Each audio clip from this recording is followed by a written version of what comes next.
Welcome guys, welcome to our YouTube channel. और आज हम कंसोल एप्लीकेशन से अपनी प्रोग्रामिंग का स्टार्ट करेंगे। सबसे पहले हम कंसोल एप्लीकेशन को क्रिएट करते हैं। तो हम लोग जाएंगे फाइल में, यहाँ से हम न्यू प्रोजेक्ट, और इसको हम यहाँ से स्क्रॉल डाउन करेंगे। यहाँ नीचे हमारे पास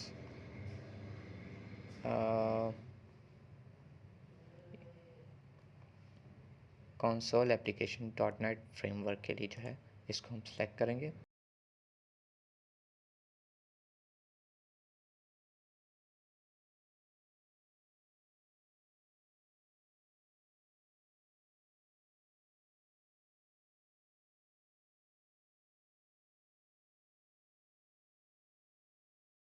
ये जो है हमारे पास लाइब्रेरीज़, ये यहाँ पे लाइब्रेरीज़ इसलिए यूज़ होती हैं कि जब आप इस फंक्शन के अंदर कुछ चीज़ों को इस्तेमाल करेंगे तो यहाँ आपकी लाइब्रेरीज़ कॉल होंगी। फॉर एग्ज़ाम्पल हम लोग अगर कुछ लिखने के लिए यहाँ पे देते हैं तो देखें कंसोल डॉट राइट लाइन। ठीक है, वैसे तो वो मुझे इंटेलिजेंस बोल रहा है कि आप यहाँ से सिर्फ टैब दबाएं तो आपको ये फुल करके दे देगा, कंप्लीट उसकी लाइन कंप्लीट कर देगा। लेकिन मैं आपको फर्स्ट टाइम इसको टाइप करके दिखा था कि बाज़ दफ़ा कुछ के विजुअल स्टूडियो के अंदर इंटेलिजेंस सही से काम नहीं कर रहा होता, तो वहाँ आपको ये टैब का ऑप्शन नहीं देगा। अच्छा, अगर आप यहाँ एक चीज़ नोट करें कि जब मैंने इस लाइन को यहाँ लिखा तो देखें आपकी ये वाली जो लाइन है यूजिंग सिस्टम, ये जो लाइब्रेरी कॉल हो रही है इसका कलर और बाकी कलर में डिफरेंस आ गया। जैसे इसने इसको हाईलाइट कर दिया जबकि बाकी कलर इसने भी डल किए हुए हैं। इसका मतलब ये है कि ये जो आपने फंक्शन कॉल किया है सिस्टम के अंदर से, इसके जो इंस्ट्रक्शन है वो यहाँ पे अवेलेबल है इस लाइब्रेरी के अंदर। इस लाइब्रेरी के अंदर से ये एग्जीक्यूट हो गई। ठीक है, इसके अलावा अगर हम बाकी वालों को भी हटा दें तो हमें कोई ख़ास फ़र्क नहीं पड़ेगा क्योंकि उनमें से अभी हम कुछ भी यूज़ नहीं कर रहे हैं। अब इससे होगा कि ये वैसे ये वाली लाइन हमारे पास करती क्या है, ये प्रिंट की लाइन है। जैसे इसके अंदर मैं कुछ भी लिख देता हूँ AST, तो मैं यहाँ पे लिख देता हूँ कंसोल डॉट रीड की। ठीक है, रीड की क्या करेगा, कोई एक की से कहेगा कि प्रेस करो, अदरवाइज़ ये इस प्रोग्राम को टर्मिनेट नहीं करेगा। यहाँ पर हमारे पास ये कंसोल का भी हमारे पास विजिबल हो गया। और यहाँ अगर आप देखें तो लिखा हुआ आ रहा है AST, जो मैंने यहाँ लिखा था। ठीक है गाइस, ये तो सिर्फ एक छोटा सा फंक्शन है कंसोल एप्लीकेशन के लिए। लेकिन बेसिकली ये सिर्फ हम बीच में तब यूज़ करते हैं जब हम स्टार्टिंग में कुछ सीखने की कोशिश करते हैं, तो हम उसके आउटपुट्स देखना चाह रहे होते हैं कि इसके आउटपुट्स क्या आ रहे हैं। तो कैलकुलेशन के आउटपुट्स, क्योंकि आपके पास दूसरा इंटरफेस नहीं होता जो आपने डिज़ाइन किया होगा जिसको आप UI कहते हैं, यूज़र इंटरफेस, तो आपके पास एक कंसोल एप्लीकेशन का इंटरफेस होता है जिसमें आप उसको शो करके देख सकते हो। ओके, अब नेक्स्ट चीज़ जो हम बात करेंगे वो हम बात करेंगे वेरिएबल्स पे, कि वेरिएबल्स क्या होते हैं। वेरिएबल्स को आप ऐसा समझें कि ये एक तरह का कंटेनर है। ठीक है, और उस कंटेनर के अंदर आप चीज़ें सेव रख सकते हो। अब ये आप पे डिपेंड करता है कि आप उस कंटेनर के अंदर परमानेंटली एक चीज़ को फिक्स करके रख देते हो, या आप उसको रन टाइम पे उसको रीयूज़ करते हो, उसको यूटिलाइज़ करते हो और उसको डिस्ट्रॉय करवा देते हो क्लास के साथ ही। तो हमारे पास वेरिएबल्स बनता कैसे है, यानी कि उसे डिक्लेयर कैसे किया जाता है। मिसाल के तौर पे इंटीजर, और ये मैंने लिख दिया वेरिएबल। ठीक है, अब मैं इस चीज़ को यहाँ डिफ़ाइन कर देता हूँ कि यहाँ पे मैंने किया क्या। ये एक वेरिएबल का नाम है ये हमारे पास। इस नाम से एक वेरिएबल मैंने बता दिया कि फॉर एग्ज़ाम्पल एक घर है या एक होटल है, तो होटल का रूम नंबर वेरिएबल है। ये वेरिएबल उस होटल के रूम का नाम है। ठीक है, और आगे मैंने इसको ये बता दिया कि इसके अंदर क्या रख दिया मैंने, 00। मैंने कहा ये एक वेरिएबल है और इसके पास ये दो वैल्यूज़ हैं, इक्वल करके मैंने इसके पास वैल्यू रखवा दी। और जो ये चीज़ है, ये चीज़ कहलाती है INT इंटीजर। ठीक है, अब ये हमारे पास कहलाती हैं डेटा टाइप्स। तो हमारे पास एक वेरिएबल होता है, लाइक एक कंटेनर होता है, और उसकी कुछ डेटा टाइप्स होती हैं। ज़रूरी नहीं है या ऐसा हो मुमकिन नहीं है कि आप ये बोलें कि यार मैं एक ही दफ़ा इसको डिक्लेयर कर दूंगा और इसमें जिस तरह की चीज़ चाहे इस्तेमाल कर सकता हूँ। मिसाल के तौर पे अगर आपने अल्फ़ाबेट्स लिखने हैं तो आप उसको इंटीजर में स्टोर नहीं करवा सकते। ये इसके असूल के ख़िलाफ़ है। इंटीजर कहता है कि भाई अगर आपने कोई चीज़ मेरे पास स्टोर रखनी है तो वो न्यूमेरिक वैल्यू होनी चाहिए। अच्छा, ये तो बात हो गई न्यूमेरिक वैल्यू की। तो अगर मिसाल के तौर पे आपको दिखाने के लिए अगर कोशिश करूँ कि यार मैं इसके अंदर एक स्ट्रिंग को स्टोर करवा दूँ तो क्या ये मुझे करने देगा? ये मुझे करने नहीं दे रहा है। अगर आप देखें इसके नीचे एक रेड कलर की लाइन आ रही है, ठीक है? और ये रेड कलर की line cannot implicitly convert type string to integer. मतलब आप अगर कुछ लिखते हैं अल्फ़ाबेट्स की फॉर्म में तो वो स्ट्रिंग में जाएगी और कैरेक्टर्स में जाएगी। लेकिन अगर मैं इसकी जगह यहाँ पे न्यूमेरिक वैल्यू डाल दूँ तो ये मुझे एरर नहीं देगा। उसका रीज़न ये कि ये जो मैंने पीछे डेटा टाइप यहाँ डिफ़ाइन की है, ये डेटा टाइप उसे एक्सेप्ट कर रही है। वो बोल रही है कि हाँ, तुम मेरे पास एक नंबर रखवा सकते हो। अच्छा, ये तो बात हो गई इंटीजर की।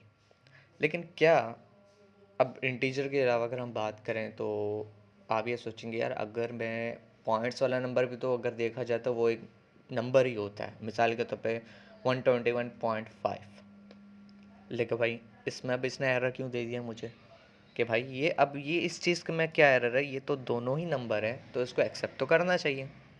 लेकिन इसमें मसला ये आ रहा है कि जब आप 0.5 लिखते हैं तो डेटा टाइप वैसे तो इसकी न्यूमेरिक ही है जिसको आप इंटीजर समझ रहे हो, लेकिन 0.5 आने से इसका थोड़ा सा नेचर डिफरेंस हो गया।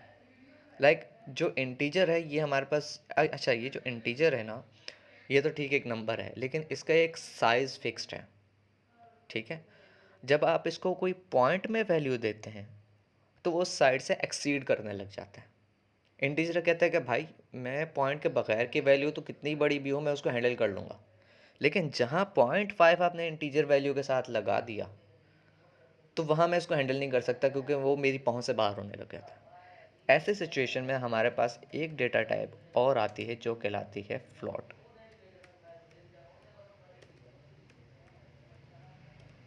अच्छा जी,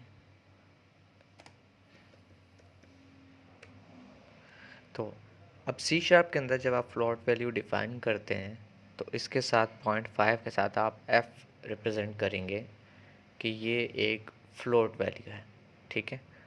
और एक चीज़ होती है डबल, ठीक है जी? और ये हमारे पास वेरिएबल ऐसे आता है 121.1, दैट्स इट। इन दोनों के अंदर साइज़ का डिफरेंस होता है। एक चीज़ है फ्लोट, एक चीज़ है डबल। दोनों कंटेन तो पॉइंट की वैल्यूज़ को ही करता है, लेकिन इन दोनों के कंटेनर का साइज़ डिफरेंट है।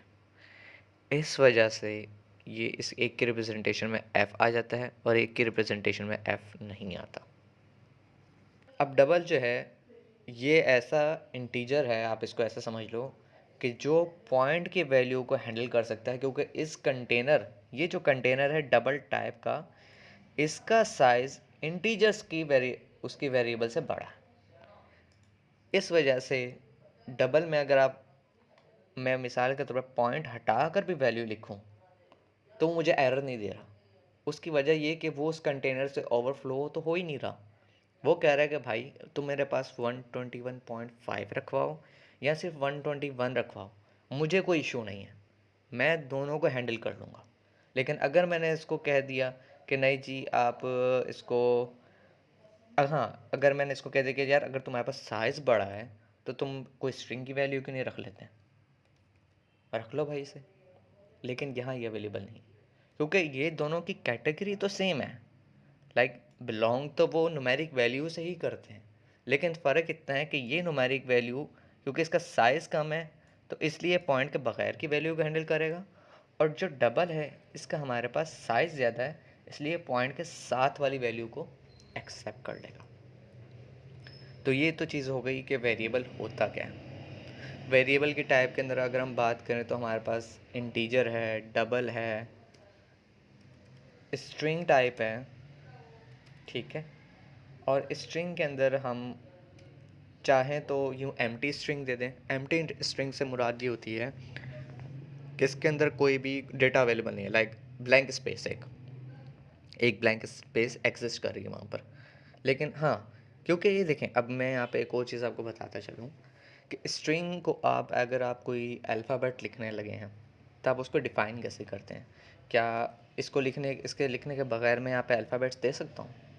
नहीं, ऐसा आप नहीं कर सकते। अगर आपको स्ट्रिंग को इनिशियलाइज़ करवाना है स्ट्रिंग टाइप के वेरिएबल को, तो आपके लिए ज़रूरी है कि उसके साथ डबल कोटेशन ज़रूर लगाएं।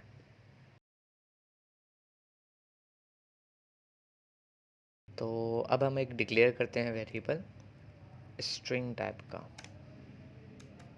अच्छा जी, अब ये मैंने सिर्फ अभी एक वेरिएबल को डिक्लेयर किया। मैंने सोचा यार मुझे कुछ लिखना है। अब न्यूमेरिक वैल्यू नहीं मुझे चाहिए, कोई अल्फ़ाबेट मुझे चाहिए जो मैं अल्फ़ाबेट यहाँ पे मेंशन करना चाहता हूँ। चलो मैंने सोचा यार अल्फ़ाबेट मेंशन करना इक्वल लगा है, जैसे मैंने स्टेजर की वैल्यू यानी कि एक न्यूमेरिक वैल्यू को लिखा है वैसे ही मैं लिख देता हूँ, तो इसको रख लेना चाहिए इसको। ये मैंने एक स्ट्रिंग लिख दिया, कुछ भी अल्फ़ाबेट ASDF करके अल्फ़ाबेट से।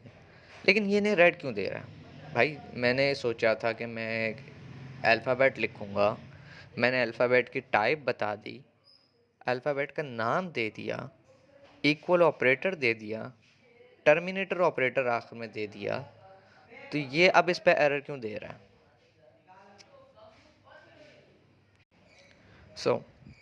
अब इसमें यहाँ पे इशू आया क्या आखिर? कि भाई मैंने तो अपने हिसाब से तीनों चीज़ें सही की हैं, डेटा टाइप सही डिफ़ाइन किए हैं, डेटा उसी तरह का डाल दिया जैसा वो चाह रहा था, वेरिएबल का नाम बता दिया, इक्वल ऑपरेटर डाल दिया, टर्मिनेटर ऑपरेटर लगा हुआ है, तो मेरा तो सिंटैक्स ठीक है। लेकिन अब क्या मसला ये आ रहा है कि भाई साहब आपको यहाँ पहले लगाने चाहिए थे 2 कोटेशन। कोटेशन इसको ये बताता है कि भाई अब इस कोटेशन के अंदर जो चीज़ आने वाली है उसको आप स्ट्रिंग में कंसीडर करोगे, ठीक है। ये चीज़ होती है सिंटैक्स, एक प्रोग्रामिंग लैंग्वेज का सिंटैक्स। सो ये आज का हमारा फर्स्ट ट्यूटोरियल था। तो उम्मीद है आप लोगों को पसंद आया होगा, और अगर आप लोगों को कोई सजेशन आप देना चाहें तो आप कमेंट्स में अपना सजेशन दे सकते हैं, और अगर आप कुछ चीज़ शेयर करना चाहें तो मोस्ट वेलकम, आप कमेंट्स में बता सकते हैं। Thank you very much. Next video के लिए अल्लाह हाफिज़।